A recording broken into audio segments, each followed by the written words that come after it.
such a pleasure to finally get a chance to, I guess we could say meet. Oh Uh, yeah, because we've been talking for a long time.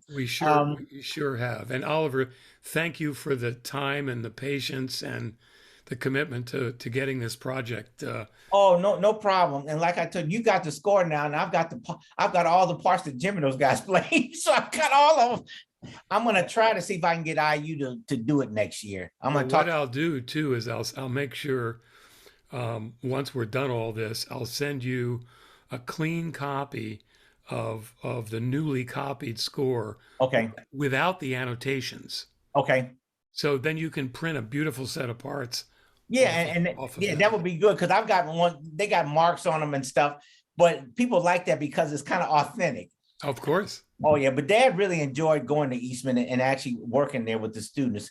Um, I was trying to find my tape, Richard, and I couldn't find that thing. I've got a whole. I actually have a tape of my dad playing his saxophone sonata in 1957. Oh, wow. Yeah. Um, and he always gave tapes out, so I've got boxes, but I couldn't find the Eastman box. It's probably I will send it to you because I have okay, it. okay, Yes. okay, okay. I just remember him doing it and him being really excited about it. And then when they took the tour, that was even better than that. Yeah, they performed it again at the MENC conference Yep. at the end of that tour. Oh yeah. And Jim was telling me how he said, "Oh, you like your dad. You're very personable." And he because dad loved to be around the students and stuff. And he was kind of in the forefront of jazz education too. He went to his old school, Washington University, did some stuff, and then they'd have him play around the country. Well, It's, and I see his book patterns on your music stand right behind you. well, I still practice it. I still use it. So I have an original edition myself. actually, I've got one that was the original copy that he gave the guy when he first had that thing printed. And I showed it to Jamie because Jamie, when my stepmother was running the company, um, I said, "Well, you need somebody to kind of handle this," because she didn't really want to handle any of that stuff. So Sure. Jamie kind of took it over from there.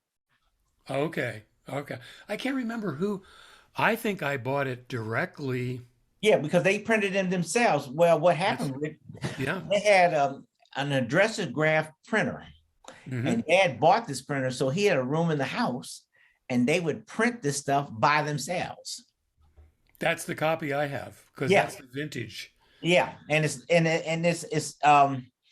it's a little one. It's not as big as Jamie's kind of expanded and made the book actually a little bit bigger now than the old one was. But this stuff is all original, Yes, and I was really glad to get him to do it because I think still it's been in continuous printing since 1965, and it's never stopped.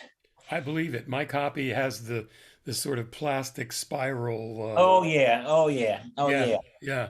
Well, let's stay on this thread, and Okay, then we'll come back and talk about your life as a musician. okay, that's fine. And before I move any further, I wanted the listeners and the readers to know that there's a couple of other very good interviews with you on YouTube. You did one with Monk Rowe Yep, for the Phileas Jazz Archive at Hamilton University. yep, And you also did a fairly recent one, I think, with Monica Herzig, if I'm not mistaken. yep. Monica's a college. She's the reason that I'm teaching at Indiana today. Oh, very good. I did not know oh, that. oh yeah, yeah. But quick before we go on, quick story. Yeah. I was finishing my doctorate, so you're grinding through the paper, and the committee's beating the mess out of you. Oh, yeah. Okay, so she had a gig, and she said, "Well, can I spend the night at your house?" So I told my wife. She said, "Yeah, that's fine." So a lady called her, and they needed somebody to teach a jazz history class for non-majors. And she said, "Well, I can't do it, but here's a guy that can." So she kind of turned me on to that. And it's been 6 years now. I've been teaching. I teach a music. I taught a music business class and still do. And then that way I get a chance to talk about royalties and copyrights and all that stuff. And the thing that's good about that is I actually bring royalty statements in. So I like when BMI sends us money, I bring them in, or if we get a sync license, I bring that stuff because the kids need to see real stuff. You know what I mean? You can read about this stuff. Yes, you're bringing real life experiences. Oh yeah, and how it works. So, but that's how I got the job is through Monica. So we've been kind of, well, we've played together for 30 years too. So we, She's done a really great job with the research component of the Jazz Education Network. She's been oh very yeah, active oh there. yeah. But that's her big. She loves doing that stuff, Yeah, and I can tell. oh yeah, I can tell. she really does. So I wanted to know, or I wanted the readers to know, before we went any further about Okay. those other YouTube interviews. Um, can you think back? First of all, uh, we'll get personal. How Sure. old were you when Oliver wrote the commission for the Eastman School? I'm thinking junior and maybe sophomore or junior in high school. I figured you were probably a teenager. Yeah, So that you was probably have some real memories about how your father worked. I'm always interested in learning about composers' creative process. And, well. if they had specific things that they do, tools that they used. My dad was very meticulous. Scripto made pencils that you could wind. He had 2 cans full of them, and they were all in perfect order. So he Okay. used those all the time. Um, if he was doing, say, he was doing something for Ironside, Hmm. he'd have score sheets on one side, he'd have his sketch notes on the other side, he'd have everything kind of lined up so he could kind of make it work. And this is real interesting. He used the cheat sheet sometimes for viola transpositions. He'd pull it out of the drawer and say, well, let me look at that. And he'd pull it out of the drawer. That's not the first time I've heard of people using a cheat sheet for tenor clef and alto clef. Oh yeah, he would use those every now and then too. Um, he was a person that probably did his best work, which is kind of to the detriment of him health wise, because if Universal sent him a show 2 weeks ahead, he'd start 3 days before. So he's writing, and then it took his toll on him though. He's doing 18 hours of writing. He'd be up all night. I'd stay up kind of with him and hang out a little bit. We drive to the studio at 5 o'clock in the morning at Universal at the Guard Shack, drop the music off. The copies would get to work. At 8 o'clock, musicians are in the stands at the sound stage ready to record this stuff. Yeah. So, I mean, it was just like that. And then you always worry because you know better. If your producer doesn't like you, you're done. So keeping in good tabs with the producer. I remember one time he was working on a show called Longstreet with Yes, I remember that. yeah. And there was a scene in there where this guy was in jail and they wanted some blues, somebody, a trumpet playing the blues. So all the people around there, he said, we need something with somebody playing some blues on the trumpet. So he just sat there and just wrote it out. He just wrote it right at the studio and had him play it. He had perfect pitch, so he knew all the notes. Actually, sometimes when he would write at Ironside, we'd be in the swimming pool, and they had a little tiny pad with legend lines on it, and he'd get an idea, he'd come up, kind of write those down. Well, perfect and pitch is a huge asset. There's no oh doubt. yeah, I mean, we would be at a restaurant, Richard, and they're playing country music or whatever. He'd be flat. I mean, he's just going through all the notes that they play and all that kind of stuff. Yeah. So that's kind of the Is that a way. gift that you inherited? Oh no, I got a pretty good relative pitch, but I don't have perfect pitch like him. Yeah. And some There's no people doubt. say it's a curse too, but for him, it was always something good because anything he wanted to write, he knew the notes. Yeah, And if you look at some of his scores, I'm trying to remember if Eastman was the same way. He did not write key signatures. He that's found true. he found it easier just to write the accidentals in versus to write a key signature. And because he would shift and change so much, so he just wrote it. He just wrote all the accidentals in there. Well, actually, several of the composers who are contributing to this book, one that comes to mind is Jeff Beal. Okay. Uh, Jeff told me the same thing. We talked a bit about key signatures. I talked to Chuck Owen, the same thing.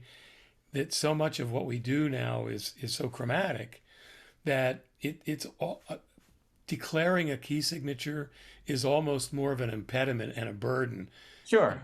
both on the player, I think, and the composer. That's right. So like the tune Blues in the Abstract Truth, he wrote all that stuff out. And Yeah. when he wrote in Hollywood, he would write everything out and have all the, and that brings another interesting story. I took a film class when I was at Butler University getting my master's degree, and a guy named Dr. Shelley was there. And Dad did a movie called Death of a Gunfighter with Richard Widmark and Lena Horne. And I brought the score in, and we had the movie, and we would go through, and I showed them the actual score, and you get the cues up, and they find them. And he looked at the score. He said, Oliver, he said, this score is transposed. I said, what do you mean, Dr. Shelley? I said, yes, it is transposed. It's not in a concert key. Everything is, but see, in the old days, that's what those guys did. Yes. Yes. I think the computers, in a way, have ruined that. Um, all of our writing in those days, most of us worked in transposed score. Absolutely. Yeah, and then it was a simple job for the copyist, because sometimes the copyist was you. Um, Right. it was a simple job to copy the parts. But I Absolutely. think the computer has, in a way, shifted that a great deal, Oh, yeah. Oh, and yeah. it tends to encourage people working in concert pitch. And I think that that's fine if you're aware of those sounds and those transpositions and the ranges and the limitations. But that's the problem, Richard, because most of the kids are not. Are not, I know. Are not. They haven't, I mean, they play it back on Finale or Sibelius. That's not what the real world sounds like here. No, Not no. at all. And those Finale and Sibelius musicians, they never complain. Uh-uh, uh-uh. You know. When I took arranging with Chip McNeil, the first 5 arrangements we had to do them by hand. So you're Yes. copying drum parts and stuff at 3 a.m, trying to get ready for class. It's just Good for him. But then I realized what Dad and those guys went through.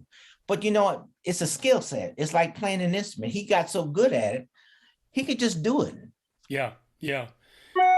I remember when I started this project, I wrote to a few old classmates, whose emails and so on I still knew, who I knew were involved as students in the premiere of your father's piece for studio orchestra and soloist. And one of them was an old sax player buddy of mine, Doug Walter. And Doug was fairly young, I believe, at the time. He was an undergrad, and he was actually filling in for Ray Ricker because I Oh, believe Ray had back surgery, oh which put wow. him out for the whole semester at least. Wow. So Doug, who was a very talented player, writer, what have you, stepped up and played the rehearsals, did the premiere, did the tour when they went out with your dad. And I asked Doug, "What do you remember? About that?" And he says, "I remember Oliver saying that he wrote that whole thing in something like 2 or 3 days, Oh yeah. and Oh it's yeah. a That's 13 typical. minute piece." Oh yeah. Oh yeah. Yeah, and he was just so overwhelmed, Doug, by the notion that he was able to work that way in such a focused, way. And apparently, there was a writer's strike, I believe, Yeah. and that's when your dad sat down and wrote that piece. Oh yeah. Because he had some time.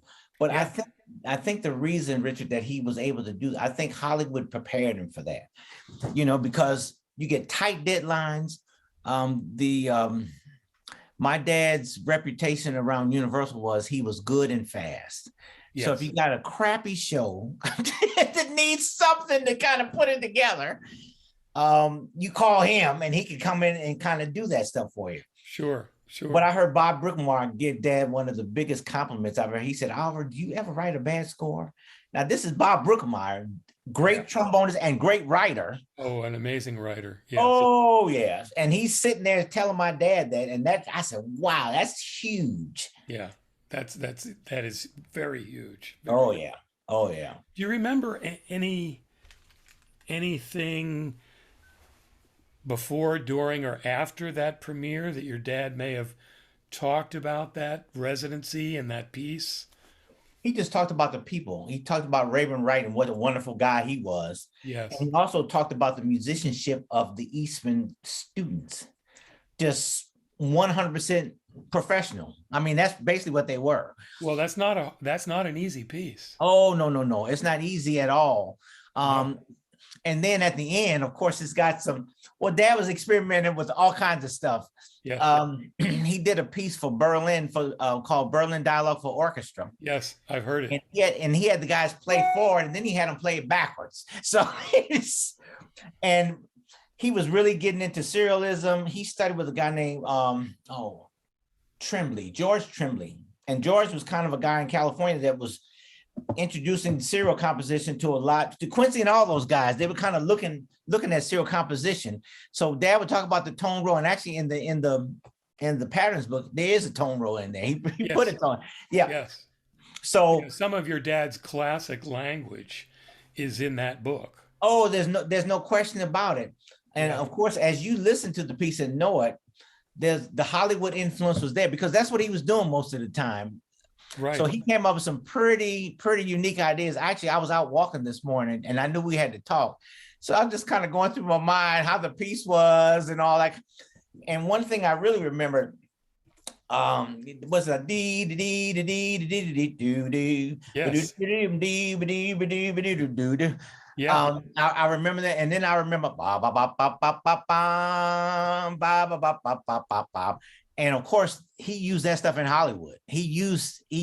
Oh yeah, those little motives actually are in the Ironside scores. Yep. And here he actually had a chance to stretch expand them it and do something with them. That's Yeah. right. But he used all that stuff there. But I remember his solo on that piece. The bass player and him were just in lockstep. He would play something, the bass player was just right there with him. Then he started to walk, and it just was swinging. It, I mean, just really great stuff. Yes, yes. Well, it was a very challenging piece. Oh yeah. But like I said, he had some kids that could play. Oh, I mean, yeah. they could play. So they were in tune with him from the beginning to the end. And I remember hearing it. I said, man, this thing is great. And he really felt proud to have done that. Plus, he felt proud to have had a chance to go to one of the best music schools in the country. Sure. And called in to do that, because I don't know if you know this story. I'll tell you a story about Dad and his. Yeah, please. He never really wanted to be a jazz composer. That was not the plan. But of course, and when he came up, born in 1933, the way to get into show business was being in jazz, because orchestras weren't going to let you do anything with those guys. I mean, they just weren't. Yeah. I remember talking to Ron Carter. Ron Carter played great cello before he ever played bass. Yeah. And wanted to audition for Houston, but they weren't going to let an African-American in there to play. Yeah. So Dad always wanted to be classical. So Bartok, Stravinsky, Schoenberg, all those guys were his big heroes. I remember us sitting in together listening to Bartok's Concerto for Orchestra.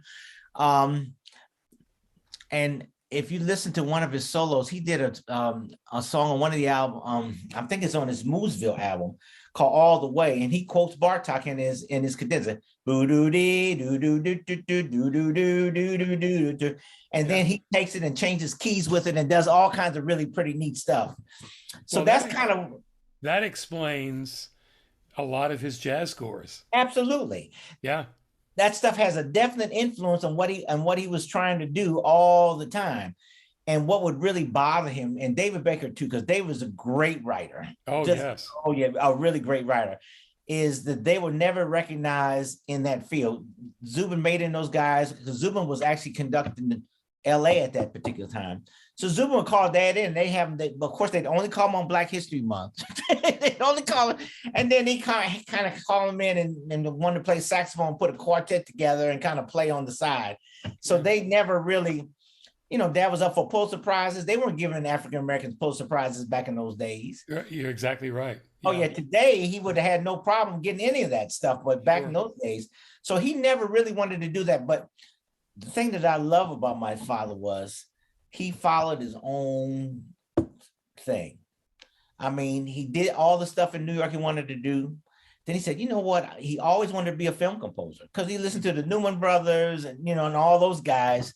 And he said, I want to do that. Bernard Herrmann was around with Hitchcock, which is another story. We were driving to the soundstage and Alfred Hitchcock's bungalow was right next to the soundstage at Universal.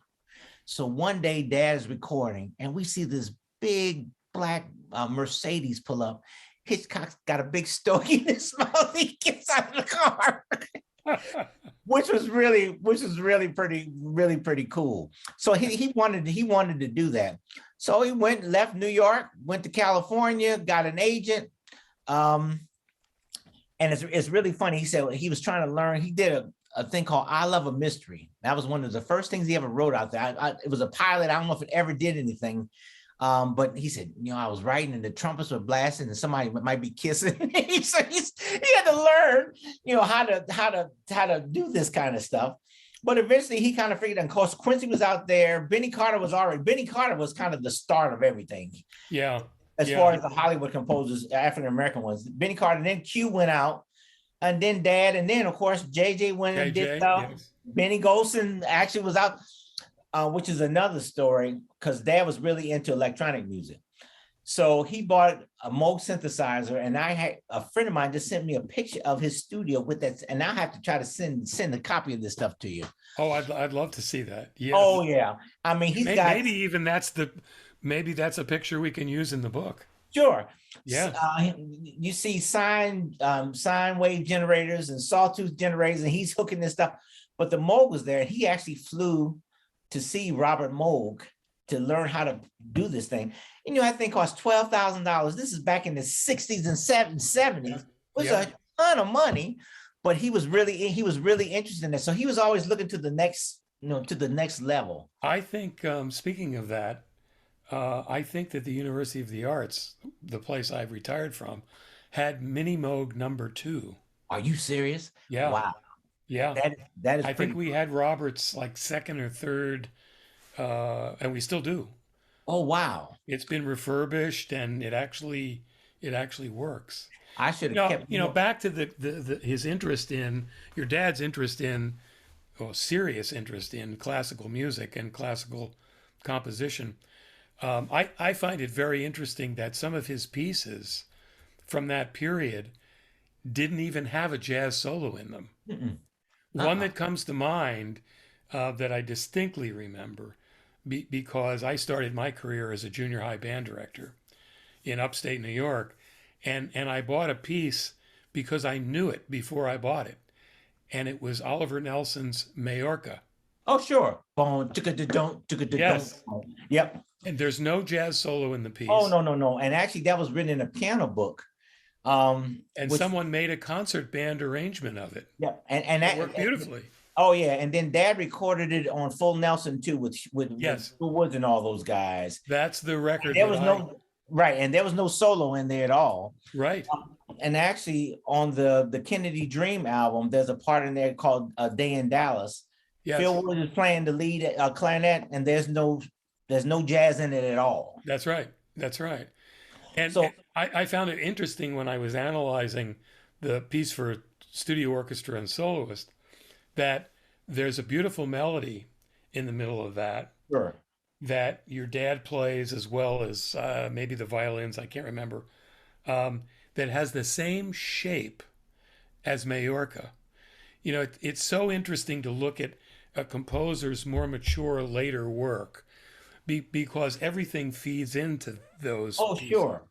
All the back, everything kind of goes into the wealth of their experiences and what's rattling around. Oh, yeah. Here. Yeah. You mentioned Majorca. That was part of a piano book that Dad put out. Oh, really? Oh, yeah. And it's got Stolen Moments in there, 3 Seconds, Majorca. There's a piece called One for Brucey, which is me. Oh, wait a minute. I have that book. A blue cover. Yes. Yeah. I have it. So that piece was written for me and a bunch, and actually that was a part of a controversy that I had with my stepmother died in 1987. And they had done business as a DBA, doing business as. So Nazen is just Nelson spelled backwards. Right. Right. They just kind of came up with that. So when I got it, I decided to go in and do an LLC, and we did an LLC. And what happened was we lost the right or control for that book. So Stolen Moments, which is his big tune, is not there. And Yes. I'm trying to think of the other ones that are in it too, but Stolen Moments is probably the biggest one. So I actually had to sue these guys because I wanted to exploit my dad's music and they weren't doing anything with it in the first place. So Yeah, right. we Right. came to a common ground here. So I have to split whatever money they get, we split it 50-50. And that's okay with me. I'd rather be in control of everything because Stolen Moments has brought in millions of dollars Oh, sure. over the years, from TV commercials to all kinds of stuff. Sure. Um, but Sure. my dad learned, that's one thing that the guys need to learn, to keep your own music. If you write something, you need to make sure you own it, Hmm. and keep that ownership, because companies are out to exploit you any way they can to do things. Yes. And Yes. actually, I've found, you talk about Universal. I've got contracts that my dad signed with Universal where they own the music. Of course, he wrote the music and he got paid for writing the music, but they own the music. So when when somebody wants to use something, they go to Universal first. Hmm. Like the $6 Million Man is probably his most well-known television show, and that's the one that's done a lot of different things. Mark Wahlberg is supposed to make a $6 billion man, and they've been talking about making a remake of that TV show for 20 years. So we'll see. We'll see what happens with that. But all those ideas came to fruition through that, and then he just used it in Hollywood. He, I think sometimes I wish he would have just slowed down a little bit. I Yeah. don't know if you know the history of him, and if you read his autobiography or his biography, it talks about what he passed away from. They say that he died of a heart attack. Well, Yeah, it but wasn't a heart apparently attack. not. Yeah. No, it wasn't. He had pancreatitis and metamorphosis of the liver. So the pancreatitis sent you into toxic shock. So my stepmother found him, and they took him to the hospital, and he died in the hospital in California, and it was all alcohol related. Mm. See, you can't, you drink, but you can't cover problems because the problems are still there. They're not going to go anywhere. It sounds like he burned the candle. Oh yeah, I mean, at 43, he was just kind of getting going here real Oh, good. absolutely. But then you don't go to the doctor, you don't really take care of your health very well. And see, you can't do that. Yeah, this piece that we're featuring in the book, I think he wrote that about what, 2 years before he passed, That's right. So this is or like three. 1973. So he was in the height of Hollywood at that Yeah. particular time. Yeah. And then he was with Bob Thiel's Flying Dutchman company. So he was still recording. He was Right. working with a company in Japan and producing some albums for them. So he had all this stuff going on. And my stepmother, I think he really wanted to stop, Richard. She said, why don't you just take a year or so off? She said, we got enough money that we could take a year or two off. But it's the business of Hollywood is, what have you done for me lately? So you pull out of that thing, and producers and everybody will forget you pretty quickly. Yeah, he was concerned about being forgotten. Oh yeah. So he just kind of kept going on with it. And actually, JJ and all those guys, they were all really pretty close friends and played together and all that kind of stuff. JJ didn't do as much as Dad, neither did Benny Golson, but I saw more stuff, and I saw more things that really made me know what musicians. Sorry about this. I Yep. keep, Yep. getting these spam phone calls. I thought it was mine, actually. No. It's really interesting how all that stuff kind of bears out. Yeah. Just the hard work. Benny Golson he's still alive. I Everybody know. else is dead. We had him as a guest at University of the Arts not that many years ago, and he was playing great. Oh yeah, and he had open heart surgery, but we were really close, swimming pool together and ate dinner together and all that kind of stuff. Just a beautiful human being, as much as a player. Oh, he really was. He Oh really yeah, is. Yeah. yeah, he is. And actually, on the album Blues and the Abstract Truth, the only person that's still alive now is Roy Haynes, who's still playing at 91. So Yeah, that's pretty amazing. it's pretty amazing. He still got the fire and stuff and Yes. everything. But I think all those influences, back to the Eastman piece, all those influences took part in him putting it Yes. together. I would completely agree. I know that one of your mentors and now sort of colleagues at Illinois is I think you had some contact with him when you were doing your doctoral studies. is an old buddy of mine, Jim Pugh.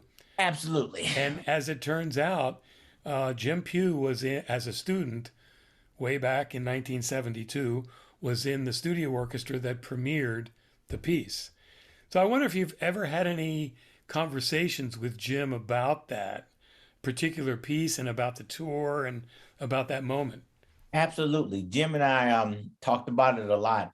And Jim was telling me one of the big compliments that he made about my dad was how personable and how approachable he was at school and on the boat and on the tour. You could Yep, come to him at any time, you could talk to him at any time, and he just made everybody feel warm and cozy around him. And some guys aren't like that. Some guys' egos are so big, they're not like that. But he was always approachable to young people. And he always wanted young people to learn and to know. Because as you know, back in those days, before that time, jazz was not, education was not the big business that it is today. right. You had a few schools that were doing things. Like I said, Eastman, your school, and Indiana were the biggies. Then North Texas, of course. So you had those three basically that were the big boys. That's And right. then you had little ones kind of sprouting up. Actually, Villanova, which is close to Philadelphia. Well, they had the big jazz festival. That's right. And then actually the guy that directed them, he did an album of my dad's music and he gave it to me not too long ago. Oh, Oh, what's his name? yeah. He loves your jazz music. Oh yeah, and he I did know, an and album. we've played a couple gigs together, and I'm trying to remember his name. I can't remember either. And it's so funny because he called me when I was in doctor, getting my doctor. He called the school, music school to find me. He's a trumpet player. Yeah. Oh, I can't think of his name, and I've got the stuff. We'll come. I'll think of it. Yeah, yeah, yeah. He did a very nice tribute album Oh yeah. Oh yeah. with a small band that he has in suburban Philly. And he had been working on it for a long, long time. He'd done That's the right. writing. I mean, he did a really good job. That's Yeah, right. but Jim and I talked about dad and how he was, and talked about the tour and the approach and how great the music was, and how the students were really excited about doing the whole project. Um, Well, I which can really, imagine because I had just graduated the year before, oh, I didn't know that. and I was so bummed out that I missed that whole experience with your dad, because Oliver was a huge idol of mine as a player, but much more maybe as a writer. I loved his writing and the groups of people that he and the kind of challenges that he gave people. Oh yeah. He wasn't writing even even though the chart may have been blues based and was fairly straightforward in terms of the harmonic signposts. Absolutely. What he wrote inside them Died. was at times very complex, Oh yeah. particularly for that day and age. Oh yeah. And then at the end of the piece, like I said, he was doing all kinds of stuff. I Yeah, mean, oh yeah. yeah. Oh yeah. And He was stuff with metered, oh odd yeah. meters, which no one else was doing with big band, back in those days. No, no, no. I Yeah. remember the Jazz Hatton Suite comes to mind. Yep. You bring that one to mind, and actually, I was there. That's the Oh. first time I wore a tuxedo in my whole life. So I was at the concerts and stuff. It was a really big deal, and just seeing all those seeing Zoot Sims and all those guys play, it didn't really register with me as a younger person, but as I got older, I said, man, I was in, Phil Woods and Jerry Dodgen and George DeVivier and Ron Carter playing both at the same time, and Grady and all those All the guys. guys, Oh those yeah, guys. oh yeah. And he actually, it was like a family with those guys because he used the same guys all the time. I mean, Yeah. well, who you gonna get better as the first alto player than Phil? Nobody. Nobody. I mean, nobody. And Jerome and all those guys playing together, Snooky and Clark and all those guys playing trumpet, Melba Liston playing trombone. I Yes. mean, oh Yeah. yeah. So, and Patty Bond on piano, and people Yeah, didn't. that's a great record. Oh yeah, and she sight read that. She just sight read that thing and just Wow. knocked it. Oh yeah, Wow. no practice. Well, and Dad wasn't used to. He was used to using musicians that could just do it. Except for one occasion, he did an album called Sound Pieces. And Oh he did a yeah. sound piece for jazz orchestra. Yes. Those guys couldn't play it, so he sent them home. Oh, They I'm had not to go. surprised. Oh yeah, he sent them home, and they came back the next day. but he was used to that caliber of player all the time. Sure. Well, in those days, the music that he presented in that piece in particular wasn't your typical run of the mill, straight ahead, bassy chart. Oh no, no, no, no, no. Oh no. The interval choices, Yes. the minor seconds and and the tritones, he Yes. just used magnificently all the time with this He stuff. loved the tritone interval. Oh yeah, and I love it too. That's Yeah. what I tell my students at school. The tritone is your friend. No matter what they taught you in theory class, the tritone. Absolutely. Absolutely. Well, I don't want to sort of retread some of the groundwork that Monica and Monk did, but I think our readers and I certainly would be interested in hearing a little bit about Oliver Nelson Jr.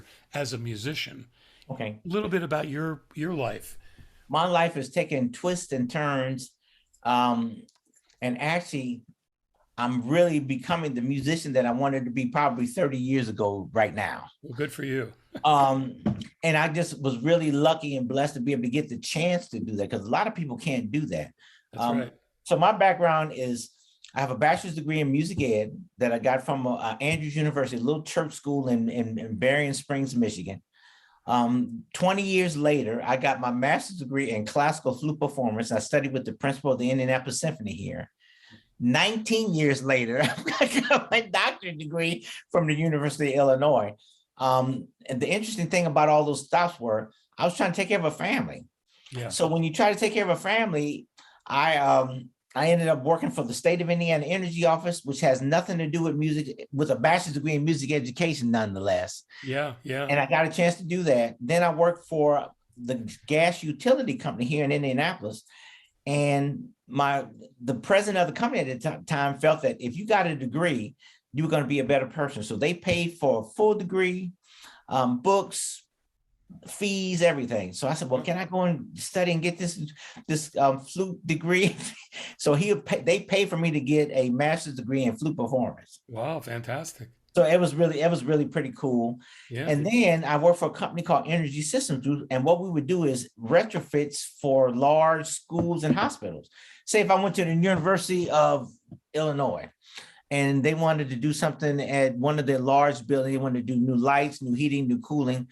We do an analysis for them and find out how much energy they were spending. And then we say, if you let us do the project, we'll guarantee you that your bills will go down, or if they don't, we have to pay you the difference. So you get 10, 15, $20 million projects. So I worked for them and then I was selling and actually I was doing really pretty good, but I always played. So I always kept studying, I always kept playing. And one day I said, you know what? I hate this job. I told my wife, I said, I'm going to quit. She said, don't quit, don't quit. So I went back again and I said, I'm going to quit this. She said, don't quit. And I wasn't selling it so well. So they said, they called me in the office one day. They said, we probably need to make a change. So they showed me a severance number and said, you want to think about it? I said, man, you better give me that paper.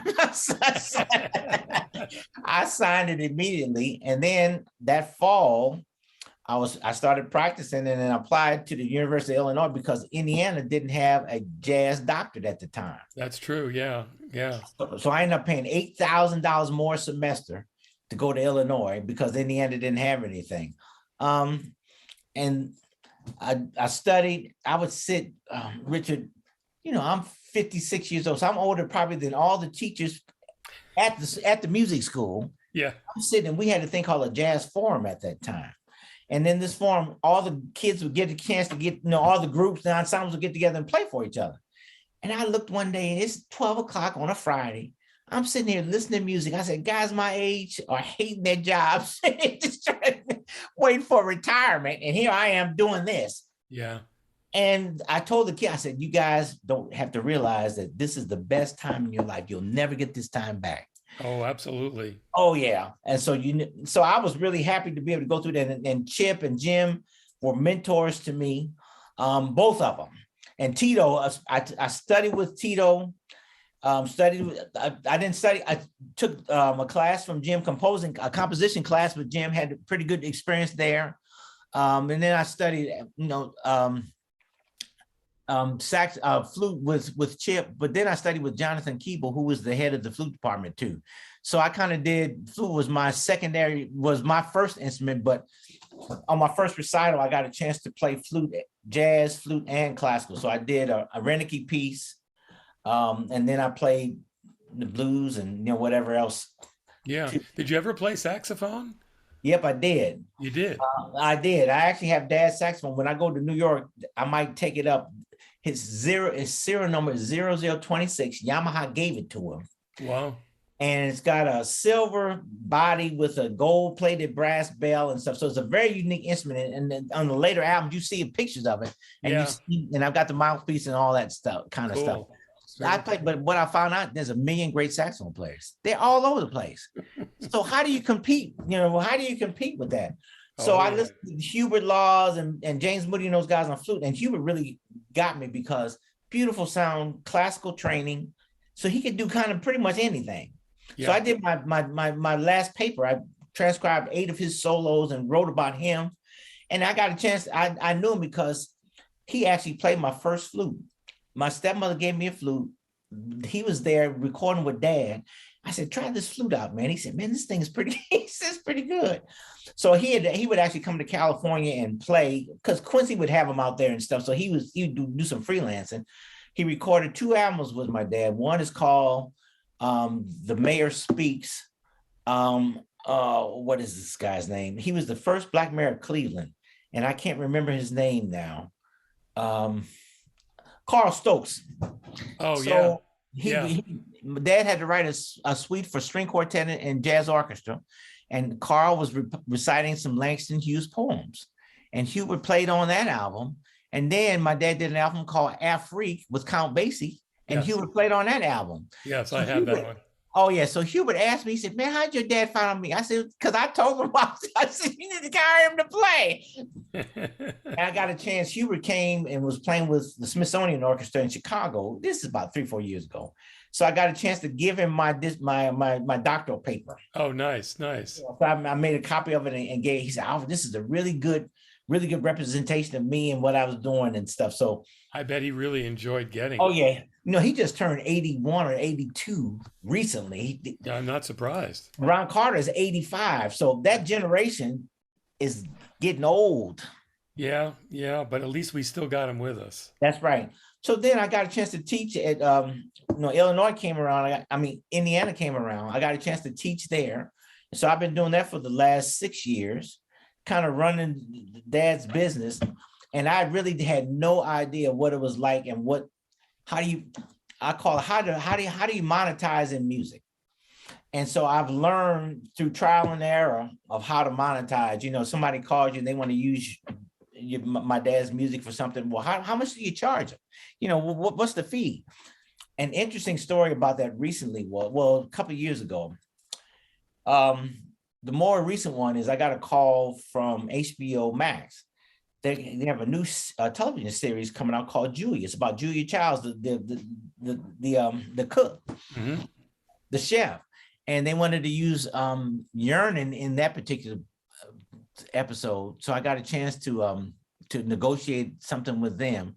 The year before that, there's a show called Ted Lasso, which is on Apple TV Plus. And I got a chance to negotiate a deal with them. And then this is probably the most interesting one. Spike Lee did a movie called She's Gotta Have It years ago. Well, Netflix decided they wanted to do a series on it. So they called and wanted to use some dad's music. And the girl that was representing them was related to Billy Strayhorn. Wow. So we started to talk to each other, and she's an attorney, but she was working for the Strayhorn estate, but she's actually a contractor trying to get this music. So we got a chance to work, and I got a fee out and everything. Well, I didn't get paid. So they're supposed to give me some, they're supposed to get paid. So I kind of told that, and Spike got wind of it, and he actually helped me get paid with the production company. He said, "Man, good for him." And then Spike, of course, because his dad, Bill, played bass, they used to go to practice rooms with Hubert and Chick Corea at Juilliard. And of course, jazz was not to be played in any practice room at that school at all at that particular. Not at that time, no. Oh, no, no, no, no, no, no, no. So they kick him out and all that kind of stuff. So then when Spike, he won an Oscar that year. So I sent him we had been texting. I sent him a text. I said, congratulations, man. Within 2 seconds, he sent me a text back. So he was really, and I actually showed that to my kids at school, and they thought that was really pretty cool. That's pretty cool. So that's kind of how I am now. So, and just trying to keep my dad's legacy alive as much as I possibly can. Good for you. This thing we're going to do at Stony Brook should be a really good, and we've played the piece before, but this is with a professional orchestra and professional guys. Yeah, yeah. And it's going to make a difference. So that's my next goal, is to try to get the Eastman piece, because that thing hadn't been played since they played it there. And, you know, Yeah, I don't think it has been. No, it hasn't. So that was actually one of my other questions. I want to try to see if I can get somebody. I would like to see if I can get Eastman to do it. I don't even know I'm who. going to send you I will send you the new clean copied score. Okay. That you can easily, you put it in Sibelius and pull clean parts from. That would be great. And then maybe we can get them to do something next year or something, because they've got the personnel to do it. And plus, it would be great just for the school itself. Thank you so much for being part of this again. Thanks for having me, man. It's just been a pleasure. Yeah.